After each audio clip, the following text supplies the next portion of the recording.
Hello everyone, final revision में आपका स्वागत है और मैं हूं यश। आज के लेक्चर में हम रशियन रिवॉल्यूशन के बारे में बात करेंगे जो 1917 में हुआ था। इसके विभिन्न चरणों या स्टेप्स की बात करेंगे, फिर आगे लेनिन और स्टालिन की विचारधारा को भी डिटेल में जानेंगे। चलिए लेक्चर स्टार्ट करते हैं। सबसे पहले जानते हैं रशियन रिवॉल्यूशन होने का कारण क्या था। पहला कारण है निरंकुश राजतंत्र और स्वेच्छाचारी शासन। यहाँ का शासक या जार दैवी राजत्व के सिद्धांत को अपनाता था। जार निकोलस सेकेंड के समय निरंकुशता अपने चरम पर थी। नौकरशाही में सामंत वर्ग और कुलीन वर्ग का अधिक प्रतिनिधित्व था और मानवाधिकार बिल्कुल भी नहीं दिए गए थे लोगों को। दूसरा कारण है सामाजिक आर्थिक विषमता। इसमें विशेषाधिकार वर्ग एक शोषक वर्ग था जिसमें पादरी और कुलीन मौजूद थे। वहीं अधिकार विहीन वर्ग शोषित था जिसमें मजदूर, किसान और मध्यम वर्ग आते थे। ये बहुसंख्यक लोग थे। तीसरा कारण है किसानों की दशा। अब रशिया ना एक कृषि प्रधान देश था। यहाँ पर अधिकतर कृषक भूमिहीन थे और भूस्वामियों की भूमि पर कार्य करते थे। इन्हें भूस्वामियों तथा सामंतों के द्वारा लगातार शोषण का शिकार होना पड़ता था। रशिया में 67% भूमि पर नियंत्रण कुलीन वर्ग का था। वहीं लगभग 13% भूमि चर्च को प्रदान की गई थी। मतलब यहाँ कृषक भी भूमिहीन वर्ग था। अगला कारण है श्रमिकों की दशा। तो रशिया में औद्योगिकरण देर से हुआ था और सीमित रूप में हुआ था, और इन सीमित उद्योगों में भी पूंजी विदेशी निवेश के माध्यम से विदेशी पूंजी लगी थी जो कि मुनाफे पर बल देते थे। इसी के चलते काम के घंटे निर्धारित नहीं थे। मजदूरों के पास ना तो बीमा सुविधा थी, ना ही चिकित्सा सुविधा। रशिया में संगठन बनाना भी वर्जित था और हड़ताल करना भी। क्रांति होने का अगला कारण है समाजवादी विचारधारा। समाजवादी विचारधारा के दल मतलब समाजवादी दल किसानों और मजदूरों का समर्थन करते थे। किसानों के मुद्दों को लेकर समाजवादी क्रांतिकारी दल ने आंदोलन किया, जबकि समाजवादी प्रजातांत्रिक दल ने श्रमिकों के हित पर बल दिया। यह दल दो भागों में बटा हुआ था। पहला था बोल्शेविक और दूसरा मेंशेविक। बोल्शेविक दल हिंसक क्रांति के माध्यम से सर्वहारा का शासन स्थापित करना चाहते थे। वहीं मेंशेविक कार्ल मार्क्स के सिद्धांत पर विश्वास करते तो थे, लेकिन वहीं समाजवाद की स्थापना के लिए क्रमिक परिवर्तन के पक्षधर थे और बुर्जुआ या पूंजीपति सरकार के गठन के पश्चात सर्वहारा शासन की स्थापना की बात करते थे। क्रांति का अगला कारण है बौद्धिकों की भूमिका। इसमें इनकी प्रत्यक्ष भूमिका भी देखी गई थी। अब बुद्धिजीवी वर्गों के लेखक, कवि और पत्रकारों ने अपने लेखन के माध्यम से समाज में दोषों को उजागर किया। मॉर्की ने द मदर की रचना कर राष्ट्रवाद की भावना को प्रसारित किया। वहीं टॉल्स्टॉय ने वॉर एंड पीस की रचना कर रूस के निवासियों में गौरव की भावना भर दी। यहाँ उसने बताया था कि रूसियों ने नेपोलियन के मॉस्को अभियान को भी विफल कर दिया था। इसी तरह मार्क्स और लेनिन के विचारों ने रूसी जनता को समाजवादी क्रांति के लिए प्रेरित किया। इसी क्रम में लेनिन ने क्रांति के नेतृत्व करते हुए सर्वहारा का शासन स्थापित किया। इस तरह यहाँ समाजवादी विचारकों की प्रत्यक्ष भूमिका भी देखी गई, जबकि फ्रांस की क्रांति में बौद्धिकों की भूमिका अप्रत्यक्ष रही थी। चलिए अब आगे 1905 में क्या क्रांति हुई थी वो देख लेते हैं। इसमें रूस और जापान के युद्ध को देखेंगे हम। साम्राज्यवादी प्रसार के क्रम में जापान ने चीन के मंचूरिया क्षेत्र पर नियंत्रण का प्रयास किया था, तो वहां मौजूद रूसी सैनिकों के साथ उनकी टकराहट हुई और इस युद्ध में रूस की पराजय हुई थी। इस पराजय से रूसी सेना की कमजोरी उजागर हुई। यह स्पष्ट हो गया कि जार शाही ने सैनिक संगठन को भी खोखला बना दिया है। इसलिए आर्थिक सामाजिक स्थितियों से असंतुष्ट जनता ने जार शाही के विरुद्ध अपनी आवाज उठाई। जनता ने एक प्रतिनिधि सदन ड्यूमा के गठन की मांग की और अपनी मांगों के समर्थन में 1905 में सेंट पीटर्सबर्ग में शांतिपूर्ण जुलूस निकाला। लेकिन इस जुलूस का जार ने निर्मम तरीके से दमन कर दिया। सैकड़ों लोग मारे गए। यह घटना खूनी रविवार के नाम से जानी जाती है। अतः इस घटना की प्रतिक्रिया में जन असंतोष और उग्र हुआ। जगह जगह हड़तालें और प्रदर्शन होने लगी। अब रूस के जार को जनता की मांगों के आगे झुकना पड़ा और ड्यूमा के गठन की घोषणा की गई। अब ड्यूमा का गठन नागरिक अधिकारों की मान्यता और निरंकुश शासन के पतन की शुरुआत को दिखाता है, लेकिन जार ने इसे बार बार भंग करके उसके जनतांत्रिक स्वरूप को नष्ट कर दिया, जिससे जनता में अविश्वास और असंतोष बढ़ा और जार की बुद्धिहीनता ने ही क्रांति के मार्ग को प्रशस्त कर दिया। मतलब 1905 की यह घटना को वास्तविक क्रांति नहीं माना जा सकता। इसे सफलता का एक पड़ाव कहा जा सकता है। लेनिन ने भी इसके महत्व को स्पष्ट करते हुए कहा कि 1905 के पूर्व अभ्यास के बिना अक्टूबर 1917 की बोल्शेविक क्रांति की सफलता संभव नहीं थी। चलिए अब 1917 में जो रूस की क्रांति हुई थी उसके तत्कालिक कारण क्या थे वो देख लेते हैं। इसका मुख्य कारण था प्रथम विश्व युद्ध। रशिया ने प्रथम विश्व युद्ध में मित्र राष्ट्रों का साथ दिया था। इसी के चलते उसने अपने देश के किसान, मजदूर, युवा सभी वर्गों को युद्ध में सैनिक के रूप में भेज दिया। लेकिन वहां भेजने के बाद भी उन्हें पर्याप्त मात्रा में युद्ध सामग्री नहीं दे पाया। इसके कारण हर मोर्चे पर रशिया के सैनिक पराजित होते रहे, जिससे जन असंतोष बढ़ा। इसके अलावा युद्ध में हर एक वर्ग मतलब किसान, मजदूर, युवा सभी लोग लगे हुए थे। इसीलिए रशिया के अंदर कृषि के उत्पादन में कमी आई। दूसरी तरफ खाद्यान्नों का उपयोग युद्ध के क्षेत्र में बढ़ने से नागरिकों के लिए खाद्यान्न का संकट भी पैदा हुआ। फिर यातायात के साधन युद्ध के क्षेत्र में प्रयुक्त होने से व्यापारिक गतिविधियां सीमित हुई। कल कारखानों में हड़ताल होने से उत्पादन में कमी आई और वस्तुओं के मूल्य में भी वृद्धि हुई। इसी ने जन असंतोष बढ़ाया। मतलब रूस की क्रांति आर्थिक कठिनाइयों से भी प्रेरित थी। चलिए अब रूस की क्रांति के विभिन्न चरणों की बात करते हैं। सबसे पहले आता है फरवरी 1917 की क्रांति। तो रूस में फर्स्ट वर्ल्ड वॉर के बाद आर्थिक कठिनाइयां बढ़ी। विभिन्न मोर्चों में इसकी पराजय से सैनिक और राष्ट्रवादी भावनाएं बढ़ी। इसलिए फरवरी 1917 में खूनी रविवार की याद में 105 मजदूरों ने शांतिपूर्ण जुलूस निकाला। इसके अलावा भूख और ठंड से पीड़ित लोग दुकानों को लूटने लगे। इसके चलते जुलूस पर जार ने गोली चलाने का आदेश दे दिया, जिसे सैनिकों ने अस्वीकार कर दिया और वे प्रदर्शनकारियों से मिल गए। फिर आगे चलकर सैनिक, श्रमिकों और ड्यूमा के सदस्यों ने मिलकर एक सोवियत या परिषद का गठन किया और अस्थायी सरकार के गठन की घोषणा कर दी, जिसका नेतृत्व ड्यूमा के उदारवादी नेता लबोव के नेतृत्व में था, जो आगे चलकर करेंस्की के हाथों में आया। इसी क्रम में जार ने त्यागपत्र दे दिया और रूस से सदा के लिए निरंकुश राजतंत्र समाप्त हो गया। इस तरह फरवरी 1917 की क्रांति राजनीतिक क्रांति के रूप में देखी जा सकती है। अब जब करेंस्की सामने आया तो इसने क्रमिक रूप में उदारवादी तरीकों से सामाजिक आर्थिक परिवर्तन पर बल दिया। इसके कार्यक्रम इस प्रकार थे कि फर्स्ट वर्ल्ड वॉर में रूस की भागीदारी बनाए रखी जाएगी, व्यक्तिगत संपत्ति का अधिकार सुरक्षित रखा जाएगा, श्रमिकों को संगठन बनाने और हड़ताल करने की मान्यता दी जाएगी, राजनीतिक कैदियों को मुक्त किया जाएगा, रूस की सभी संस्थाओं में संवैधानिक सुधार द्वारा परिवर्तन लाया जाएगा। लेकिन इन सब कार्यों के बाद भी विश्व युद्ध के कारण जन समस्याएं लगातार बढ़ रही थीं। दूसरी तरफ बोल्शेविक की नीतियों से जनसाधारण आकर्षित होकर वर्तमान करेंस्की की सरकार का विरोध करने लगा था। करेंस्की के कार्यों से ऐसा लग रहा था कि रूस में पश्चिमी देशों की तरह प्रजातंत्र की स्थापना हो रही है, जिसमें पूंजीवादी तत्व मौजूद थे, जबकि रूस की क्रांति तो सर्वहारा के शासन के लिए स्थापित हुई थी ना। इसी के चलते क्रांति अब अपने अगले दौर में पहुंच जाती है, जो है अक्टूबर 1917 की क्रांति। यहां लेनिन बोल्शेविक दल का नेतृत्व करते हुए उसके प्रभावशाली कार्यक्रम को लोगों के समक्ष रखने लगा। उसने कहा कि रूसी जनता की समस्याओं का अंत करने के लिए रूस को प्रथम विश्व युद्ध से अलग होना होगा, उत्पादन के साधन और वितरण पर राज्य का नियंत्रण स्थापित करना होगा। लेकिन बोल्शेविकों की इन मांगों को करेंस्की की सरकार ने अस्वीकार कर दिया और उनका दमन करना शुरू कर दिया। तो अब रूसी जनता को लगने लगा कि करेंस्की की सरकार पुनः जार के शासन की स्थापना कर रही है। ऐसी स्थिति में लेनिन के नेतृत्व में जनता ने विभिन्न सरकारी प्रतिष्ठानों, सरकारी भवनों, बिजली घरों, संचार केंद्रों, रेलवे स्टेशन आदि पर अधिकार कर लिया, जिससे कि करेंस्की को देश छोड़कर भागना पड़ा। इस तरह लेनिन के नेतृत्व में बोल्शेविक क्रांति सफल हुई। लेनिन के नेतृत्व में जन कॉमिसार या जन मंत्रिमंडल का गठन हुआ, जिसका सभापति लेनिन और युद्ध मंत्री टार्टस्की को बनाया गया। चलिए अब आगे जानते हैं कि रूस की क्रांति के परिणाम क्या रहे। अलग अलग परिणाम थे इसमें। पहले देखते हैं राजनीतिक परिणाम। तो रूस में निरंकुश राजतंत्र का अंत हुआ। नवीन संविधान का निर्माण किया गया, जिसमें 18 वर्ष से ऊपर सभी श्रमकर्ता, स्त्री, पुरुष आदि सभी को मताधिकार दिया गया। लेनिन ने जर्मनी के साथ बेस्ट-लिटोवस्क की संधि की और रूस को फर्स्ट वर्ल्ड वॉर से अलग कर दिया। अतः पश्चिमी राष्ट्रों के साथ रूस के संबंध तनावपूर्ण होने लगे। फिर रूस साम्यवादी विचारधारा का नेतृत्वकर्ता बना और विश्व में समाजवाद का नारा दिया। इसका भी परिणाम यह हुआ कि वैचारिक आधार पर विश्व दो गुटों में बंट गया। एक था पूंजीवादी गुट, दूसरा साम्यवादी गुट।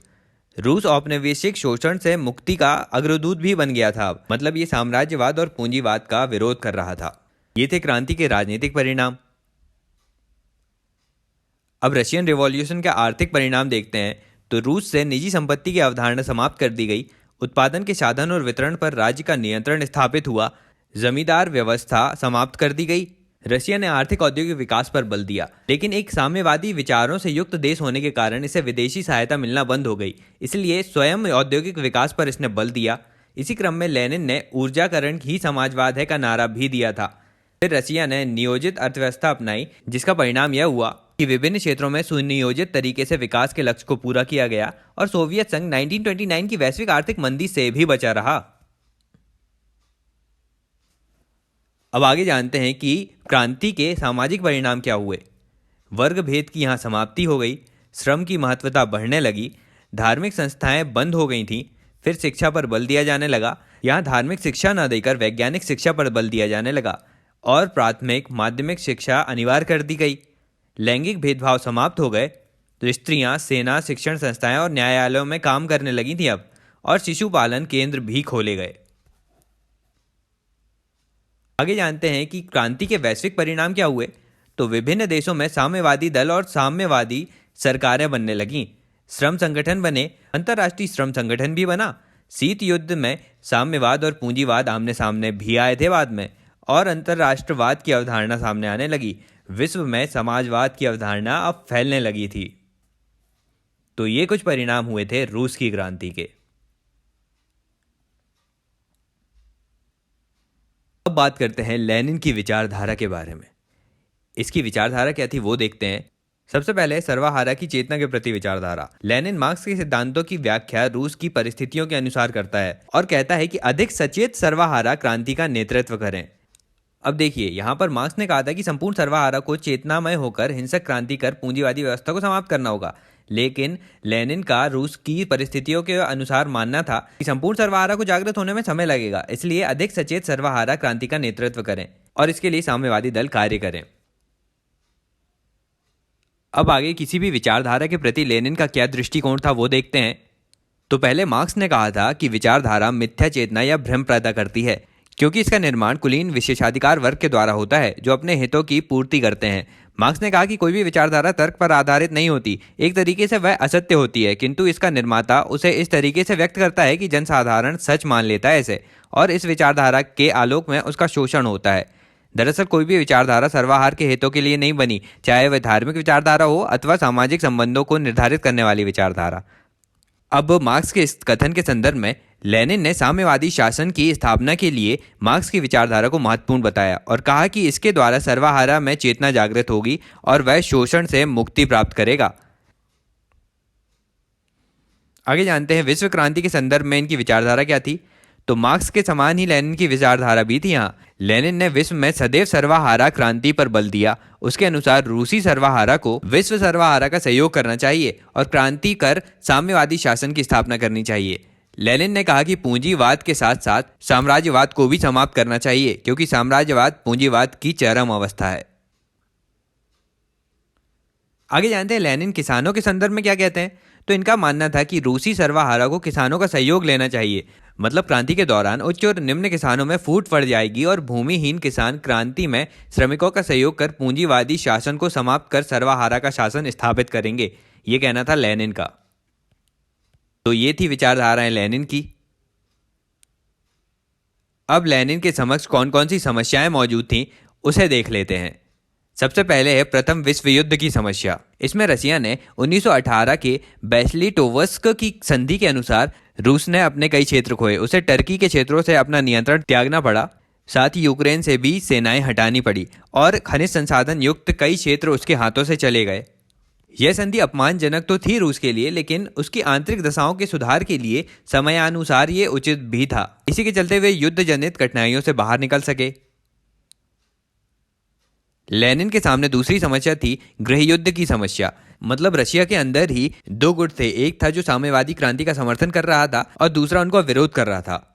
मतलब रूस में बोल्शेविक क्रांति के विरोध में राजतंत्र समर्थक, सामंत जमींदार, उद्योगपति, धार्मिक समुदाय के लोग आदि इसके विरुद्ध थे। मतलब ये पुनः राजतंत्र को स्थापित करना चाहते थे।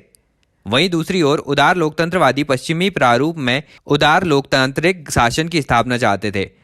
अब इसी के चलते कुछ ऐसे कारण भी थे जिसमें जो मित्र राष्ट्र थे वे बोल्शेविक क्रांति के विरोधियों का समर्थन करने लगे। इसमें कारण इस प्रकार हैं कि रशिया ने जर्मनी से संधि कर ली थी, विश्व क्रांति का उसने नारा दे दिया था, फिर ज़ारकालीन ऋण को उन्होंने समाप्त कर दिया था और मित्र राष्ट्रों से की गई गुप्त संधि को उजागर भी किया था। अब इस गृह युद्ध को समाप्त करने के लिए लेनिन ने ट्राटस्की के नेतृत्व में एक लाल सेना का गठन किया जिसने क्रांति विरोधियों को पराजित किया। साथ ही एक चेका नामक पुलिस दल का निर्माण किया जो त्वरित न्याय करते हुए क्रांति विरोधियों को पकड़कर गोली मार देता था। इस तरह लेनिन ने कठोरतापूर्वक क्रांति विरोधियों का दमन कर गृह युद्ध को समाप्त किया। लेनिन के सामने अगली समस्या थी ऋण की समस्या। इसके समाधान के लिए उसने रूस द्वारा लिए गए ऋणों को न लौटाने की घोषणा की और ऋण की समाप्ति की घोषणा कर दी। रूस के अंदर भूमि समस्या का समाधान करते हुए समस्त भूमि पर जमींदारों और चर्च का स्वामित्व समाप्त कर दिया और उस पर राज्य का नियंत्रण स्थापित किया। अब लेनिन के सामने अगली समस्या थी सामाजिक आर्थिक विकास की समस्या। तो इसके समाधान के लिए उसने ऊर्जाकरण पर बल दिया, मशीनीकरण पर बल दिया और औद्योगिकरण तथा कृषि के क्षेत्र में मशीनीकरण का प्रयोग किया। ऊर्जा के नवीन स्रोतों और केंद्रों की ज़रूरत उसे महसूस हुई। इसी के लिए संचार, परिवहन और तकनीकी को बढ़ावा दिया। इसका परिणाम यह हुआ कि रूस में औद्योगिक, आर्थिक, शैक्षणिक आदि विकास होने लगे। तो ये रूस की समस्याएं थीं और उसका समाधान लेनिन ने किया। चलिए अब लेनिन के विभिन्न कार्यों के बारे में जानते हैं। सबसे पहले इसमें हम देखेंगे युद्धरत साम्यवाद की नीति 1918 से 1921। गृह युद्ध के दौरान लेनिन ने रूस में साम्यवादी व्यवस्था को बनाए रखने के लिए जो भी आर्थिक सामाजिक विकास के लिए नीतियां बनाई थी उन्हें युद्ध साम्यवाद की नीति कहते हैं। यह नीति एक असाधारण अर्थव्यवस्था थी। इसमें लोगों को बहुत कष्ट झेलना पड़ा था। किसानों से बलपूर्वक अनाज की वसूली की जाती और उत्पादन का उतना ही भाग उनके पास रखने को कहा जाता जितना उनके स्वयं के उपभोग के लिए आवश्यक था। उद्योगपति भी अपने उत्पादन को खुले बाजार में नहीं बेच सकते थे। कारखानों पर सरकारी नियंत्रण था और व्यापार पर भी राज्य ही संलग्न हुआ था। फिर श्रमिकों को भी नगद वेतन न देकर खाद्यान्न और अन्य आवश्यक वस्तुएं दी जाती थी। रेलवे और अन्य सेवाएं को चालू रखने के लिए अनिवार्य श्रम लिया जाता था। इस नीति को लागू करने के लिए सैनिकों की सशस्त्र टुकड़ियां तैनात की जाती थीं। अब इस नीति के चलते जनता में असंतोष बढ़ने लगा। औद्योगिक उत्पादन में कमी आई। किसानों ने भी अपने अनाज का उत्पादन करना छोड़ दिया और उसे जलाने लगे, जिसके चलते वस्तुओं और अनाज के अभाव में जनता असंतुष्ट हुई और जगह जगह प्रदर्शन और विद्रोह होने लगे। इस तरह बोल्शेविकों की यह आर्थिक साम्यवादी की नीति असफल रही। इसलिए लेनिन ने जन असंतोष दूर करने के लिए 1921 की नई आर्थिक नीति लागू की। इस दृष्टि से यह कहना तार्किक नहीं है कि बोल्शेविक क्रांति के पश्चात हर व्यक्ति सुखपूर्वक जीवन व्यतीत करने लगा था। चलिए अब लेनिन के अगले कार्य में जानते हैं नई आर्थिक नीति 1921 के बारे में। लेनिन एक मार्क्सवादी समाजवादी था। उसने रूस के सर्वहारा क्रांति को सफल बनाकर विश्व के सर्वहारा शासन की स्थापना पर बल दिया था। लेनिन इसी क्रम में युद्धरत साम्यवादी नीति लागू करता है जिसे जनता स्वीकार नहीं करती और उसका विद्रोह होता है। इसी के चलते नई आर्थिक नीति लागू की जाती 1921 में। इसके नए कदम कुछ इस प्रकार से थे। भूमि पर किसानों का स्वामित्व माना गया और सरकार कर देने के उपरांत शेष उत्पादन के बाजार में बेचने की अनुमति देती थी किसानों को, और साथ ही किसानों को वेतनभोगी श्रमिकों को रखने की सुविधा भी दी गई। सीमित मजदूरों की संख्या वाले कारखानों को निजी हाथों में दे दिया गया और उद्योगपतियों को अपना उत्पादन बाजार में बेचने की अनुमति मिली। फलतः निजी व्यापार को बढ़ावा मिला। अब वेतन और मजदूरी मुद्रा में दी जाने लगी। फलतः मौद्रिक अर्थव्यवस्था और बैंकिंग व्यवस्था मजबूत हुई। फिर विदेशी कंपनियों के साथ समझौता कर उन्हें रूस में कार्य करने की अनुमति दी गई। अनिवार्य श्रम लेना बंद कर दिया गया और कार्य के घंटे भी निर्धारित किए गए। लेनिन की इस नई आर्थिक नीति की यदि समीक्षा करें तो इसे कहा गया कि ये पूंजीवाद के आगे बोल्शेविकों का आत्मसमर्पण था, क्योंकि लेनिन ने इस नीति में निजी पूंजीवाद की अवधारणा को स्वीकार किया और निजी स्तर पर लाभ लेने की अनुमति दी गई, जो पूंजीवादी व्यवस्था का अभिलक्षण है। लेकिन इस नीति को पूंजीवाद का रूपांतरण कहना तार्किक प्रतीत नहीं होता, क्योंकि लेनिन एक मार्क्सवादी था और उसने रूस के साम्यवाद को बचाने के लिए तथा उसे मजबूत करने के लिए नई आर्थिक नीति लागू की, जो मिश्रित अर्थव्यवस्था का स्वरूप लिए हुए थी। इस नीति में उत्पादन और वितरण पर राज्य का नियंत्रण बना रहा और कृषि, उद्योग तथा व्यापार में एक सीमा तक निजी पूंजी की अनुमति दी गई। तब एक अल्पकालिक व्यवस्था थी यह, जहां सीमित स्तर पर पूंजीवाद के कुछ तथ्यों को अपनाया गया। लेकिन लेनिन ने स्पष्ट कर दिया था कि 2 कदम आगे बढ़ने के लिए 1 कदम पीछे हटना भी एक रणनीति है। लेनिन की यह रणनीति अब सफल भी रही, क्योंकि रूस में कृषि और औद्योगिक उत्पादन में वृद्धि हुई। दैनिक उपयोग की वस्तुएं जनसाधारण तक आसानी से उपलब्ध होने लगी। साथ ही विदेशी पूंजी निवेश को बढ़ावा मिला। यही कारण था कि पश्चिमी पूंजीवादी देशों में बोल्शेविक सरकार के प्रति विश्वास पैदा हुआ और इसी क्रम में इंग्लैंड, फ्रांस, जर्मनी, इटली जैसे पश्चिमी देशों में रूस की बोल्शेविक सरकार को मान्यता प्रदान की गई। निष्कर्षतः हम कह सकते हैं कि लेनिन की नई आर्थिक नीति पूंजीवाद के समक्ष बोल्शेविकों का समर्पण नहीं थी, बल्कि रूस में साम्यवादी शासन को मजबूत बनाने के लिए उठाया गया एक रणनीतिक कदम था। ऐसे ही रणनीतिक कदम आगे चलकर अमेरिका में आर्थिक मंदी को दूर करने के लिए राष्ट्रपति रूजवेल्ट ने उठाया था, जहां उन्होंने न्यू डील कार्यक्रम के तहत समाजवाद के तथ्यों अर्थात राज्य के हस्तक्षेप वाली नीतियों को अपनाया और आर्थिक मंदी दूर कर पूंजीवाद को मजबूत बनाया। इसी तरह स्वतंत्र भारत की सरकार ने मिश्रित अर्थव्यवस्था लागू कर संतुलित विकास पर भी बल दिया था। तो ये बातें थी लेनिन के बारे में। अब आगे जानते हैं स्टालिन के बारे में। स्टालिन ने एक देश में समाजवाद का नारा दिया था। उसने कहा था कि दुनिया में भले ही पूंजीवाद का बोलबाला हो, किंतु हम केवल रूस में साम्यवाद की स्थापना पर बल देंगे। स्टालिन का यह चिंतन मार्क्स के चिंतन के विपरीत दिखाई देता है। मार्क्स ने विश्व में साम्यवाद की बात की थी और इस मुद्दे पर स्टालिन का ट्राटस्की के साथ विवाद भी हुआ था। ट्राटस्की निरंतर क्रांति अर्थात विश्व में समाजवादी क्रांति के विचारों का समर्थक था। उसने स्टालिन की नीति को साम्यवाद के साथ विश्वासघात बताया, लेकिन इस विवाद में स्टालिन की जीत हो जाती है। स्टालिन ने सोवियत संघ में दूसरी क्रांति की बात करते हुए ऊपर से समाजवाद की नीति लागू की। उसने सभी संसाधनों को राज्य के पूर्ण नियंत्रण में लाया, जनसंपर्क के साधनों पर राज्य का कठोर नियंत्रण स्थापित किया, बलपूर्वक कृषि का सामूहिकरण किया, किसान और मजदूरों से बलपूर्वक उत्पादन कराकर उस पर नियंत्रण किया और इन नीतियों का विरोध करने वालों का निर्मम दमन भी किया। स्टालिन ने रूस में नियोजित विकास के लिए 1925 में एक योजना आयोग का गठन किया और पंचवर्षीय योजनाएं लागू की। प्रथम पंचवर्षीय योजना 1928 से 32 के तहत उसने कृषि के सामूहिकरण, मशीनीकरण और औद्योगिक विकास पर बल दिया और विद्युतीकरण को 2 गुना करने का लक्ष्य निर्धारित किया। योजना के सभी लक्ष्य समय से पूर्व ही प्राप्त कर लिए गए थे उस समय। फिर द्वितीय पंचवर्षीय योजना 1932 से 37 के तहत उसने यातायात के साधनों, अस्त्र शस्त्र के निर्माण आदि पर प्राथमिक बल दिया। औद्योगिक उत्पादन बढ़ाने पर भी बल दिया। फलतः अनेक कृषि और औद्योगिक इकाइयों में उत्पादन में अत्यधिक वृद्धि हुई। इस दौरान चीनी उत्पादन में भी 100% की वृद्धि हुई थी। लेकिन आगे तृतीय पंचवर्षीय योजना अपूर्ण रही, क्योंकि द्वितीय विश्व युद्ध आरंभ हो गया था और 1941 में जर्मनी ने रूस पर हमला कर दिया था।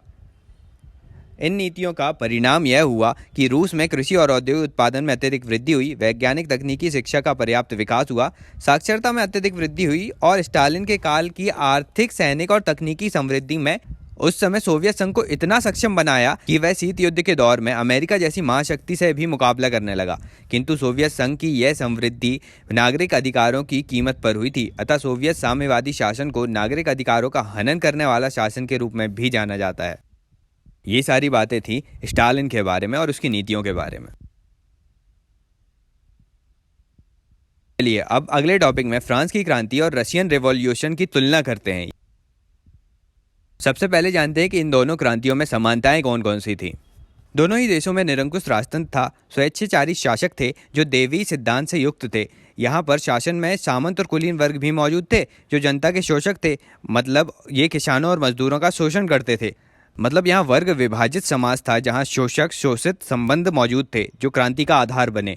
फिर यहाँ नागरिक अधिकार भी प्रदान नहीं किए गए थे लोगों को।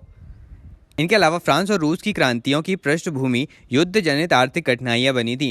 फ्रांस में जहां सप्तवर्षीय युद्ध और अमेरिकी क्रांति की भागीदारी से आर्थिक कठिनाइयां बढ़ी थी, वहीं रूस में प्रथम विश्व युद्ध जनित आर्थिक कठिनाइयों ने जन असंतोष को उग्र कर दिया था। ये कुछ समानताएं थी फ्रांस और रूस की क्रांति में। अब देखते हैं कि कौन कौन सी असमानताएं मौजूद थी इन दोनों क्रांतियों में।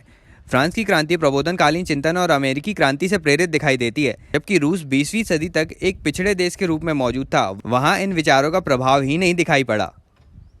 इसके अलावा फ्रांस की क्रांति का आरंभ शांति आवरण में हुआ था और युद्ध के साथ उसका अंत हुआ, अर्थात युद्ध में नेपोलियन को पराजित कर फ्रांस की क्रांति का अंत हुआ था। जबकि रूस की क्रांति युद्ध के दौरान गठित हुई थी और क्रांति के बाद युद्ध का समापन हुआ, अर्थात प्रथम विश्व युद्ध के दौर में रूस में लेनिन के नेतृत्व में बोल्शेविकों की क्रांति हुई और फिर लेनिन ने जर्मनी के साथ संधि कर रूस को प्रथम विश्व युद्ध से अलग कर लिया था। फिर फ्रांस की क्रांति किसी विचारधारा से बंधकर नहीं चल रही थी, जबकि रूस की क्रांति मार्क्सवादी विचारधारा से संचालित थी और रूसी क्रांति पूर्णतः सुनियोजित दिखाई देती है। फिर फ्रांस की क्रांति में रूसों के चिंतन के आधार पर स्वतंत्रता, समानता और बंधुत्व के नारे के साथ लोग जो एकजुट हुए थे, जहां कहा गया कि प्रकृति की संपदा पर सबका अधिकार है। फिर आगे क्रांति के द्वारा निरंकुश राजतंत्र की समाप्ति की गई, जबकि व्यक्तिगत संपत्ति की अवधारणा बनाई रखी गई थी। इस तरह फ्रांस की क्रांति ने विशेषाधिकारों पर चोट तो की थी, किंतु संपत्ति पर नहीं। इस दृष्टि से क्रांति मध्यम वर्गीय स्वरूप से युक्त दिखाई देती है। वहीं दूसरी ओर रूस में समाजवादी विचारधारा से संचालित होकर क्रांति हुई। वहां क्रांति के पश्चात उत्पादन के साधन और वितरण पर राज्य का नियंत्रण हुआ और निजी संपत्ति की अवधारणा समाप्त कर दी गई और एक वर्ग विहीन समाज की स्थापना हुई। सभी को अनिवार्य प्राथमिक शिक्षा से युक्त किया गया। स्त्री पुरुष समानता स्थापित हुई। धार्मिक संस्थानों का अंत किया गया। इस तरह रूस में एक साम्यवादी शासन की स्थापना हुई। इस तरह रूस की क्रांति ने न सिर्फ विशेषाधिकारों पर चोट की बल्कि संपत्ति पर भी चोट की। इस दृष्टि से यह कहना उचित होगा कि फ्रांस की क्रांति उन प्रश्नों का जवाब थी जो 1789 में यूरोप के समक्ष मौजूद थे, जबकि रूस की क्रांति उन प्रश्नों का जवाब थी जो फ्रांस की क्रांति में अनउत्तरित रह गए थे। मतलब जिन प्रश्नों का उत्तर फ्रांस की क्रांति ने नहीं दिया था, उसे रूस की क्रांति ने पूरा किया। इस दृष्टि से फ्रांस की क्रांति अधूरी थी, जिसे रूस की क्रांति ने पूर्णता प्रदान की। फिर आगे फ्रांस की क्रांति ने पूरे यूरोप को प्रभावित किया, जबकि रूस की क्रांति ने संपूर्ण विश्व को गहरे स्तर पर प्रभावित किया था। इसी के चलते रूस की क्रांति के फलस्वरूप विश्व वैचारिक आधार पर साम्यवाद और पूंजीवाद में बढ़ गया, जिसमें रूस साम्यवादियों का नेतृत्व करता बना। फिर स्पष्टता ये देखा जा सकता है कि फ्रांसीसी क्रांति ने राष्ट्रवाद पर बल दिया और यूरोप के देशों में राष्ट्रवादी भावना का प्रसार हुआ, जबकि रूस की क्रांति ने विश्व साम्यवाद शासन की स्थापना की बात की। रशियन रिवॉल्यूशन ने दुनिया में मजदूरों को एक होकर सर्वहारा क्रांति कर एक वर्ग विहीन समाज की स्थापना का आदर्श प्रस्तुत किया। इस तरह अंतरराष्ट्रवाद की अवधारणा से युक्त दिखाई देती है रूस की क्रांति। ये अंतर और समानताएं थी फ्रांसीसी और रशियन रिवॉल्यूशन में। तो बस आज का लेक्चर इतना ही। आज हमने रशियन रिवॉल्यूशन, लेनिन की विचारधारा, स्टालिन की विचारधारा, इन सभी तथ्यों के सारे डिटेल्स देखे। लेक्चर अच्छा लगा तो लाइक कर दीजिए, ज़्यादा से ज़्यादा शेयर भी कीजिएगा। पहली बार चैनल पर आ रहे हो तो चैनल सब्सक्राइब भी करना है, अभी बहुत कुछ आना बाकी है। अभी के लिए चलता हूँ, मिलते हैं अगले वीडियो में एक नए टॉपिक के साथ। Thank you so much for listening.